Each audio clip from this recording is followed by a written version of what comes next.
রহিম আসসালামু আলাইকুম। Rafia Mahfuz model high school কর্তৃক আয়োজিত আজকের এই বিদায় অনুষ্ঠানে আমি আমার বিদায়ী বক্তব্যের শুরুতেই মঞ্চে উপবিষ্ট সম্মানিত সভাপতি, সম্মানিত প্রধান অতিথি, বিশেষ অতিথি, সম্মানিত শিক্ষক শিক্ষিকাবৃন্দ ও আমার সহপাঠী এবং সম্মানিত সুধীজন, আমার প্রাণপ্রিয় ছোট ছাত্রছাত্রী ভাই ও বোনেরা, সবাইকে জানাচ্ছি শ্রদ্ধা ও ভালোবাসা।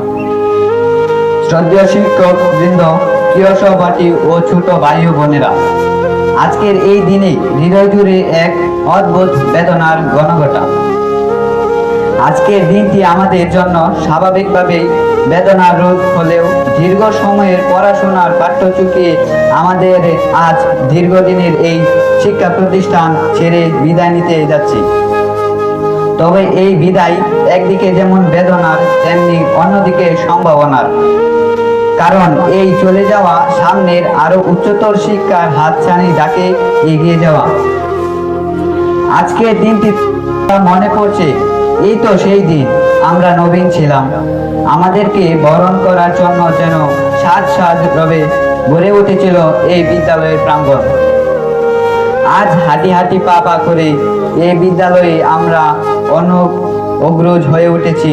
আমাদের বিদায় নেওয়ার সময় হয়েছে। আজ আমাদের বিদায় বেলা। আজ আমার সুকান্ত ভট্টাচার্যের সেই কবিতার চরণখানি বারবার মনে পড়ছে। এসেছে নতুন শিশু, তাকে ছেড়ে দিতে হবে স্থান। দীর্ঘ ভিন্ন পৃথিবীতে ব্যর্থ মৃত আর ধ্বংসস্তূপ পিতে চলে যেতে হবে আমাদের, চলে যাব।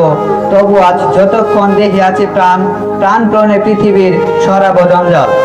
এ বিশ্বকে শিশুর বসবাসযোগ্য করে যাব আমি নবজাতকের কাছে, এ আমার দৃঢ় অঙ্গীকার। এ বিদ্যালয়ের দীর্ঘ সময়ের পরিক্রমায় শিক্ষকদের যে ভালোবাসা ও সহযোগিতা পেয়েছি তা অনন্য। সময়ে সময়ে পেয়েছি কড়া শাসন, যে আমরা আমাদের পথ থেকে বিচ্যুত না হই। আমাদের সম্মানিত শিক্ষকেরা যে সুন্দর স্বপ্ন আমাদের দেখিয়েছেন, মানুষের মতো মানুষ হয়ে দেশের সেবায় নিয়োজিত হতে পারি, সেই স্বপ্নের মর্যাদা আমরা আমাদের হৃদয়ে বহন করছি। যেন এই বিদ্যালয়েও শিক্ষকদের সম্মান রাখতে পারি, তার জন্য সকলের কাছে আকুল চিত্রে দোয়া চাচ্ছি। আপনারা আমাদের প্রার্থনায় রাখবেন। আমরা যারা সহপাঠী রয়েছি, যারা অনুজ ভাই বোন রয়েছি, তাদের সাথে দীর্ঘদিনের স্মৃতি সহজে ভুলে যাবার নয়। সকলের প্রতি আমার ভালোবাসা ও শুভকামনা। পরিশেষে আজকের এই বিদায়ী ঘনঘটায় সম্মানিত অতিথিবৃন্দ, সম্মানিত শিক্ষকবৃন্দ, প্রিয় সহপাঠী, স্নেহের অনুজ, সকলের প্রতি আমার শ্রদ্ধা ও ভালোবাসা জানিয়ে আমার বিদায়ী বক্তব্য এখানে শেষ করছি। আসসালামু আলাইকুম।